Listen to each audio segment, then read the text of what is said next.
할렐루야. 이스라엘 백성들이 애굽에서 노예살이할 때에 얼마나 비참했겠습니까? 근데 하나님의 은혜로 모세의 리더십을 통해서 이스라엘 백성들이 6월절에 출애굽하게 됩니다. 그들은 가나안 땅에 들어가서 하나님을 잘 예배하고 기업을 분배받고 자자손손에게 이 기업을 잘 전수하는 것이 그들이 출애굽한 가장 중요한 목적이었습니다. 우리가 사단의 포로가 되어 있고 죄악에 얽매여 있다가 예수님의 십자가의 죽으심과 부활을 통해서 6월절 어린 양 예수님을 통해서 우리는 구원을 받았습니다. 이 땅에 광야의 삶을 살고 있습니다.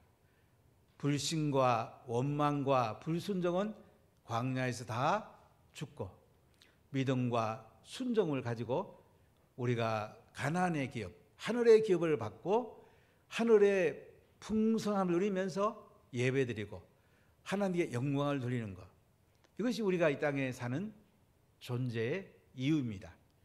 어떤 면에서 우리는 예수님을 믿는 순간부터 땅에서 하늘의 삶이 시작이 되는 것입니다. 잘 묵상해 보세요. 어떤 사람은 예수 믿고 나서 그냥 원망하고 불평하며 땅의 삶으로, 광야의 삶으로 인생을 마치는 사람이 있는가 하면, 어떤 사람은 예수 믿고 나서 가나안의 삶, 하늘의 삶, 하늘의 기업을 풍성히 누리면서 또 다른 사람에게 나눠주면서 살아가는 사람이 있습니다. 여러분들은 어떤 삶을 살고 있습니까? 여러분, 예수님 믿으면 놀라운 일들이 납니다. BC와 AD가 갈라지게 됩니다. 어떤 사람은 코로나 이전과 코로나 이후가 많이 달라졌다는 얘기를 했는데, 우리 예수님 믿고 나면 놀라운 일들이 벌어져요. 예수님 믿기 전에는 땅의 삶이에요. 원망하고 불평하기 쉬워요. 불순종하기 쉬워요. 내가 중심되는 삶을 살기 쉬워요. 그러나 예수님을 믿고 나면 십자가에 내 죄를 짊어지고 돌아가신 예수님, 무덤에 부활하신 예수님, 이분을 믿고 나면은 삶이 달라져야 되는 거예요. 땅에 살지만은 하나님 나라의 선물과 풍성한 기쁨과 구원의 감격과 하늘의 온갖 좋은 것들, 땅의 넉넉한 들을 누리며 살아가는 것, 이것이 예수 믿는 거예요. 참 놀랍지요. 그리고 물론 이 땅을 떠났을 때에 예수님 앞에 우리가 하늘의 상을 받고 예수님과 영원히 완성된 나라에 살아가는 것, 이거 얼마나 큰 은혜입니까? 얼마나 큰 복입니까? 우리가 이 은혜 가운데 살아가는 것, 이게 예수 믿는 거 아닙니까? 참 대단하죠. 예수 믿고 나면 인생의 목적이 열리게 되고, 삶의 기쁨이 들어오게 되고, 삶의 만족이 들어오게 되고, 삶의 이유가 발견되게 되고, 이 땅에 살지만은 그 하늘의 영광 가운데 살아가는 이 복이 있단 말이죠. 얼마나 놀랍습니까? 우리 대한민국이 이렇게 잘 살게 되니까 얼마나 좋습니까? 여러분, 나라가 형성되려면 영토가 필요합니다. 국민이 있어야 됩니다. 주권이 있어야 됩니다. 우리나라도 일본 식민지 시대는 국민이 있었고 영토는 있었지만 주권이 없었어요. 해방은 주권을 찾은 거예요. 국민 주권을 찾은 거예요. 그런데 우리 예수 믿는 사람에게는 또 하나의 주권이 있어요. 하나님 나라 주권이 있어요. 하나님의 통치가 있어요. 우리가 하나님의 통치 가운데, 하나님 나라 속에 살면은 우리는 하늘의 은혜와 복을 누리면서 땅의 풍성함을 누리면서 살아간다는 것, 참 놀라운 복 아닙니까? 우리 예수 믿는 사람이 이 하나님의 주권, 하나님의 영광스러운 통치가 우리를 이끌어갈 때에 우리는 하늘의 삶을 살게 되고, 그 하나님의 영광을 매일매일 경험하면서 기쁨과 만족과 감사와 하나님을 신뢰하면서 순종하면서 살게 됩니다. 참 놀라운 은혜죠. 지금 이스라엘 백성들이 출애굽한 뒤에 시내산에서 율법하고 성막 계시를 받습니다. 그들이 2월 20일 날 출발해서 이제 광야를 향해 갑니다. 가데스 바네까지 가기 전에 벌써 원망하고 불평하죠. 그래서 그들은 38년 동안 계속 인생을 허비합니다. 원망하고 불평하다 끝납니다. 불순종하다 끝나요. 40년 1월에 가데스반에 다시 왔어요. 그래서 미리암이 죽고 나서 5월 1일 날 호르산에 아론이 죽습니다. 그리고 그들은 에돔 땅에, 모압 땅에 헤스본 왕 시온을 죽이고 바산 왕 옥을 죽입니다. 하나님이 승리하게 합니다. 그리고 모압 평지에 도착하게 됩니다. 믿음의 세대, 순종의 세대가 서니까요, 그들은 가는 곳마다 이기는 거예요. 하나님이 이기게 하는 거예요. 내가 예수님 믿기 전에는 내 힘으로 살았습니다. 내가 주인이었습니다. 내가 이루려고 했습니다. 예수님을 믿고 나면 어떻게 해요? 주인이 바뀌는 거예요. 하나님의 주인이에요. 하나님이 하라는 대로 하면 우리는 날마다 승리하게 돼 있어요. 십자가의 깃발은 승리의 깃발이에요. 부활의 깃발은 승리의 깃발이에요. 이 깃발을 들고 우리는 마귀와 싸워 이기고 세상과 싸워 이길 때에 하늘의 풍성한 삶이 우리 속에 날마다 누려지게 되는 것입니다. 이게 얼마나 큰 은혜입니까? 모압 평지에서 마지막 안타까운 일이 나죠. 발람의 그 계기에 빠져가지고 이스라엘 남자하고 미디안 여자 사이에 음행 사건이 납니다. 대표적인 게 시스라와 고스비 사건, 음행 사건이 나요. 비느하서 칼로 그들을 죽임에 전염병으로 그래도 2만 4천 명 죽는 데 그칩니다. 그 뒤에 하나님은 모세에게 명령합니다. 미디안과 전쟁에서 승리할 거니까 미디안을 쳐부숴라. 그래서 한 지파에 1,000명씩 12,000명이 나갑니다. 대성하고 돌아옵니다. 12,000명 중에 한 명도 안 죽습니다. 하나님이 이기게 합니다. 천우만 잡아온 것이 32,000명입니다. 양하고 소하고 뭐 엄청난 전리품을 가지고 돌아오게 됩니다. 하나님이 대성을 거두신 거예요.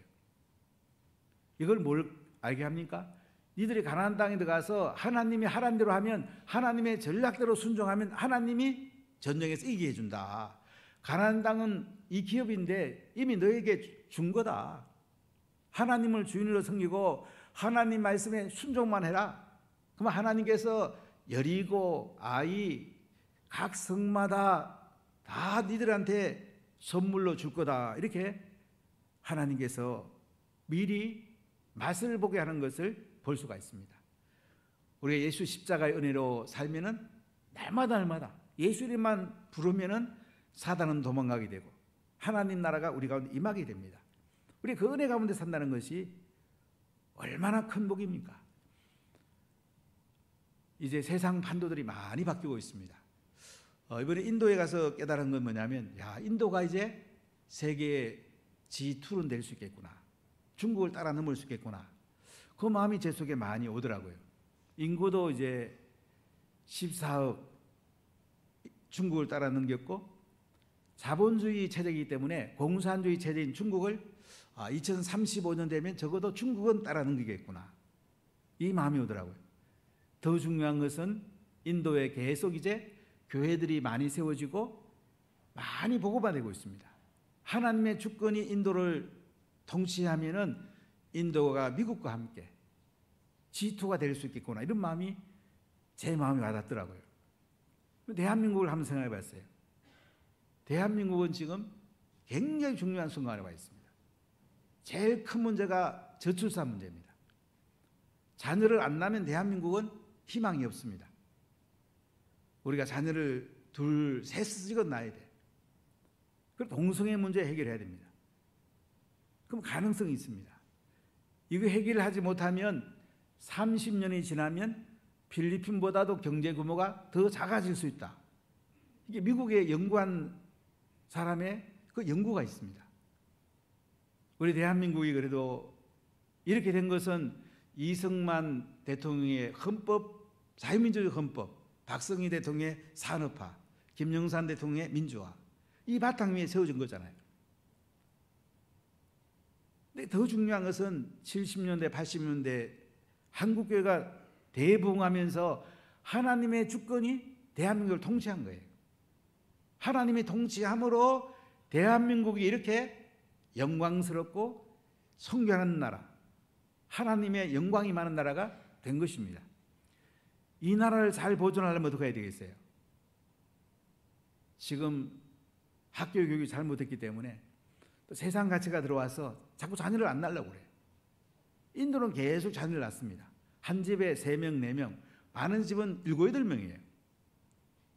우리나라 60년, 70년 못 살아도 자녀 많이 낳잖아요. 인간적 생각하면 안 돼요. 하나님의 관점에 봐야 돼요. 우리 자녀를 많이 낳고 동성애를 극복하면 대한민국에 희망이 있습니다. 특히 한국교회가 살아야지 희망이 있습니다. 좀 안타까운 것은 지금 신학교마다 다 미달입니다. 목회자가 안 나오면 교회는 굉장히 위태롭습니다. 여러분 기도해 주셔야 됩니다. 우리가 하나님 나라 기업을 받고 대한민국이 잘 되고 교회가 잘 되고 우리 자신이 어떻게 하면 잘 될 수 있는지 오늘 말씀에 우리에게 답을 주고 있습니다. 자, 첫 번째 우리가 말씀을 나눠보겠습니다. 가나안은 하나님께서 새 세대에게 주신 기업입니다. 출애굽 1세대는 광야에 다 엎드려 죽었습니다. 시내산에서 민수기 1장에 계수한 세대는 다 불순종, 불신하다 다 죽었습니다. 원망 불평한 다 죽었어요. 이제 모압 평지에서 계수한 민수기 26장의 세대가 가나안 땅 앞에 서 있습니다. 이제 가나안 땅 들어가려고 준비하고 있습니다. 이제는 모세가 신명기 제2율법을 말씀을 전하면 여호수아가 앞장서면서 이스라엘 백성들은 가나안에 들어갈 것입니다. 가나안은 이스라엘 백성들이 출애굽한 뒤에 더 가고 싶은 땅이에요. 거기에 머물고 싶은 거예요. 자다손손에 이 땅을 넘겨주고 싶은 기업입니다. 근데 이 땅에 들어가려면 하나님이 모세를 통하여 뭐라고 말씀하냐면 가서 원주민들을 다 죽이라. 우상 숭배하지 말라. 이것을 강조하는 걸 볼 수가 있습니다. 민수기 33장을 보면 출애굽한 뒤에 여정을 쭉 이야기해요. 42군데 진을 친 이야기합니다. 자, 그리고 나서 50절, 51절 이렇게 말씀합니다. 우리 53절까지 같이 읽어보겠습니다. 여리고 맞은편 요단 강가 모압 평지에서 여호와께서 모세에게 말씀하 이르시되 이스라엘 자손에게 말하여 그들에게 이르라. 너희가 요단 강을 건너 가나안 땅에 들어가거든 그 땅의 원주민을 너희 앞에서 다 몰아내고 그 새긴 석상과 부 만든 우상을 다 깨뜨리며 산당을 다 헐고 그 땅을 점령하여 거기 거주하라. 내가 그 땅을 너희 소유로 너희에게 주었습니다. 가나안 땅에 들어가면 어떡하라고요? 원주민을 너희 앞에 다 몰아내라. 원주민을 다 죽이라 이거예요. 아니 사람 죽이는 거 불쌍하잖아요. 아니 그들을 우상 안 섬기게 하고 바꿔가지고 같이 살면 안 되냐 이렇게 말할 수 있잖아요. 근데 하나님은 다 죽이라고 그래. 우상 숭배하지 말라고 그래. 산당이나 이 우상은 다 깨뜨리라고 그래요. 하나님은 우리의 심령을 압니다. 우리는 죄짓기 쉬워요. 원망하고 불평하기 쉬워요. 불순종하기 쉬워요. 다 알고 계세요. 그렇기 때문에 원주민을 다 죽이라 이거예요. 자, 그러면서 54절에 이렇게 말씀합니다. 같이 읽어볼까요? 너희 종족을 따라 그 땅을 제비 뽑아 나눌 것이니 수가 많으면 많은 기업을 주고 적으면 적은 기업을 주되 각기 제비 뽑은 대로 그 소유가 될 것인즉 너희 조상의 지파를 따라 기업을 받을 것이니라. 가나안 땅에 들어가면 제비 뽑아서 위치는 정하라 이거야. 기업의 크기는 수가 많은 지파는 많이 받고 수가 적은 지파는 적게 받아라. 그러면서 55절에 이렇게 말합니다. 같이 읽어볼까요? 너희가 만일 그 땅의 원주민을 너희 앞에서 몰아내지 아니하면 너희가 남겨둔 자들이 너희의 눈에 가시와 너희 옆구리에 찌르는 것이 되어 너희가 거주하는 땅에서 너희를 괴롭게 할 것이요. 하나님 또 강조해요. 원주민 다 몰아내라. 원주민 다 죽이라. 안 죽이면 너희 눈에 가시가 되고 옆구리에 찌르는 것이 된다. 여러분 우리는 인간의 연민을 가질 수가 있습니다. 지난 금요일날 조선 칼럼에 노정태라는 분이 글을 쓰는데 굉장히 저는 와닿았어요. 몇 번 읽어봤어요. 인간의 연민과 인격 존중에 관한 걸 비교하면서 철학 한 분이 쓴 글인데요. 이런 얘기를 해요. 세월호 사건 때에 사고 원인이 다 규명이 됐잖아요. 그럼 발표하고 사고 당한 가족들을 잘 격려해 주면은 그 가족이 썼을 건데, 인간 연민 때문에 사고 원인을 발표 안 하고 또 자꾸 뭐 위원회인가 만들어 가지고 그 또 사람들이 돈 받고 이렇게 했잖아요. 이것이 결국은 뭐예요? 그 조난당한 그 가족을 세우지 못하게 됐다는 거죠. 지금도 보면 정치하는 사람들이 인간의 연민에 자꾸 호소를 합니다. 감정에 자꾸 호소를 해요. 그보다 더 중요한 것은 인격을 존중해 주는 겁니다. 세월호에 조난당한 그 가족을 인격을 존중해 줘야 돼.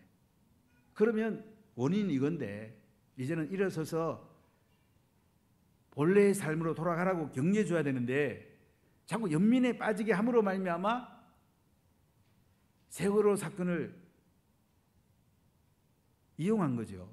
그러다 보니까 그 조난당한 가족들이 바로 서지를 못해요.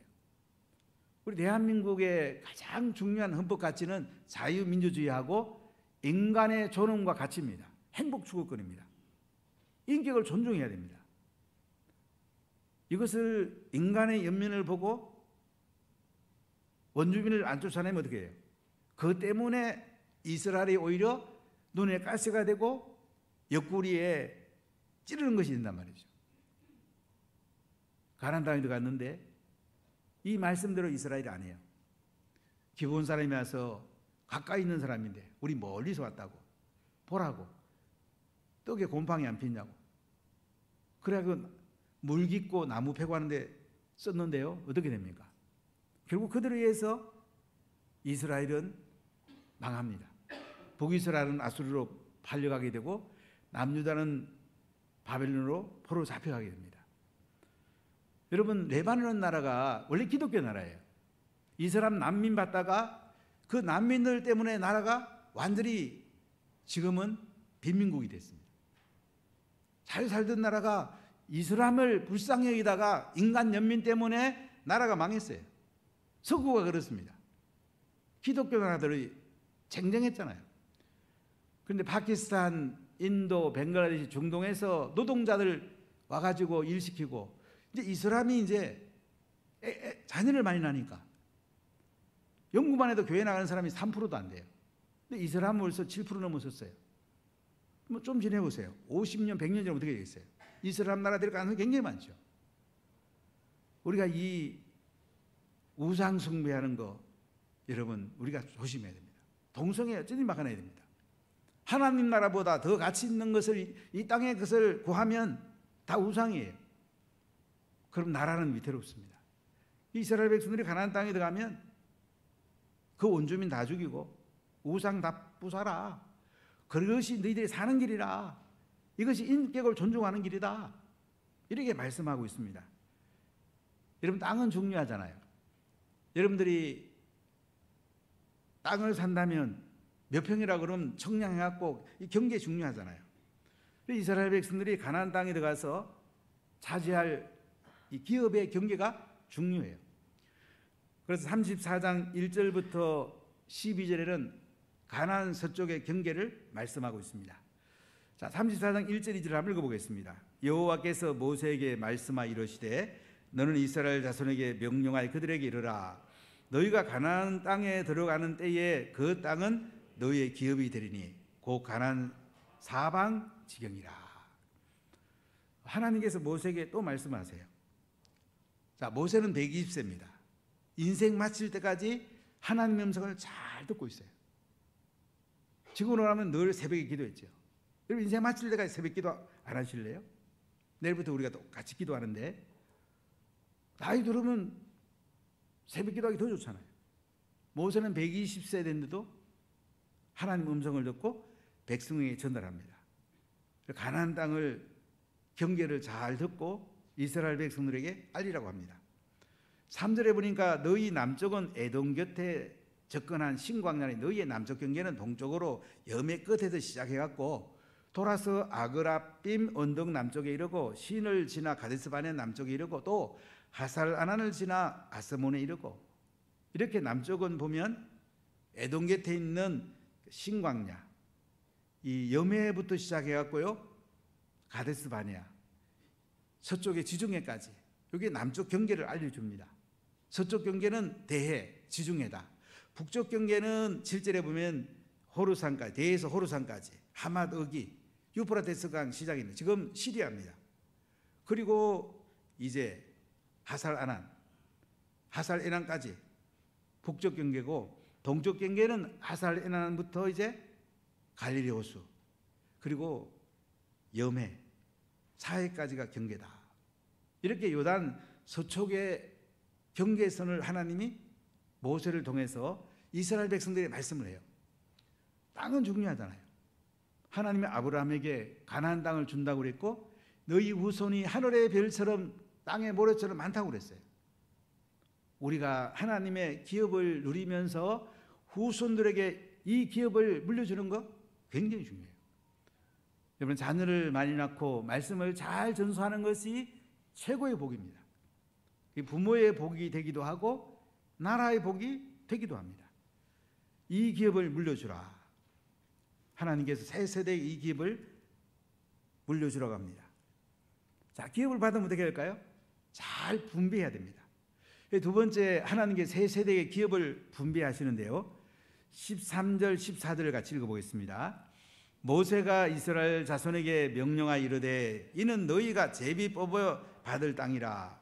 여호와께서 이것을 9지파 반쪽에 주라고 명령하셨나니 이는 루벤 자손의 지파와 갓 자손의 지파가 함께 그들의 조상의 가문에 따라 그들의 기업을 받을 것이며 므낫세의 반쪽도 기업을 받았습니다.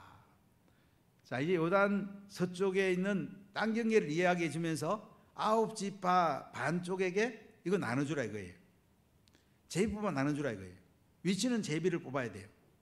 크기는 인구수에 따라서 크기는 또 정하라 이거예요.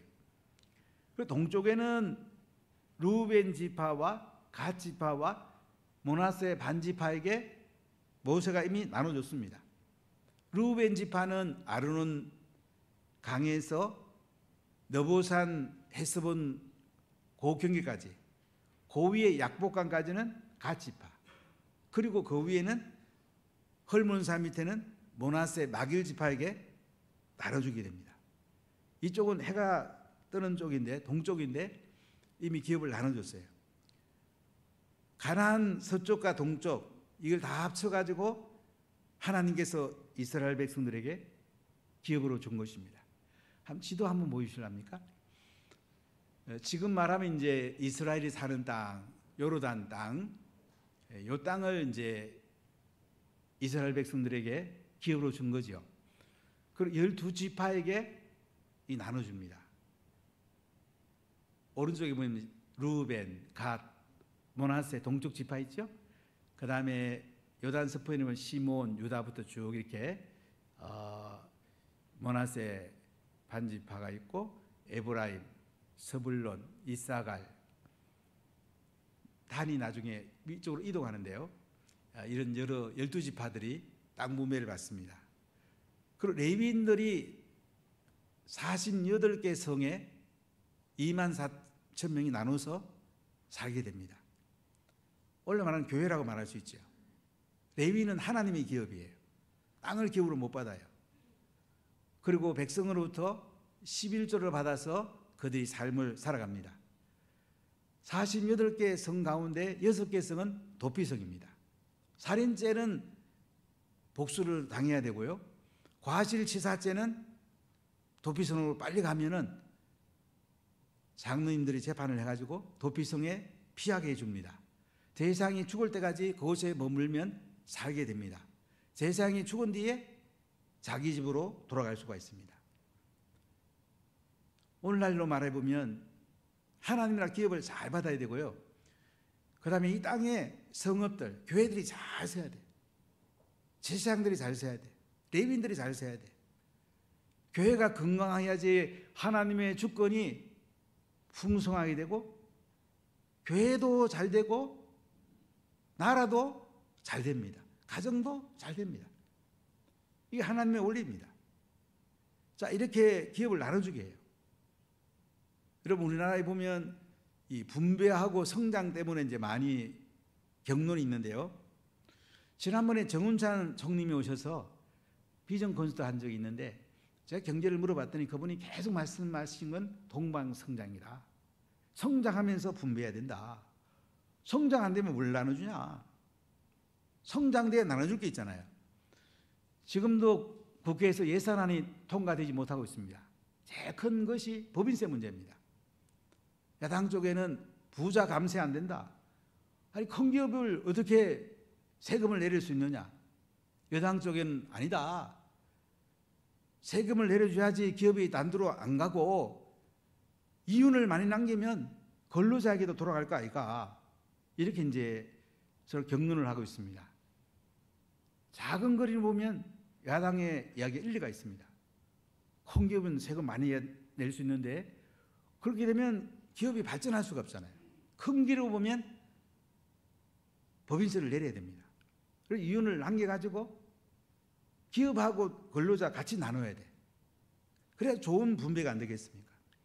지금 이스라엘 백성들이 가나안 땅에 들어가서 이렇게 땅을 기업으로 받고 12지파가 잘 분배를 받아가지고 각 지파마다 성읍에 레위인들이 살면서 하나님께 예배드리고 과실치사 있는 사람은 또 도피성으로 가서 살고 이렇게 해야지 평화로운 나라, 이 기업이 하나님의 주권 가운데 임할 때에 풍성한 나라가 된다는 것을 말씀하고 있습니다. 자, 이렇게 하면서 오늘 하나님께서요 모세에게 또 말씀을 하세요. 16절입니다.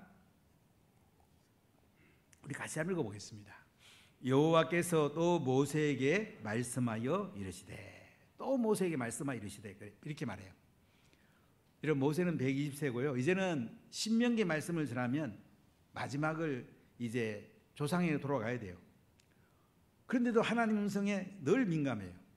하나님이 뭐라고 말씀을 잘 듣고 있어요. 여러분, 연세가 많아도 하나님 음성을 잘 들으십시오.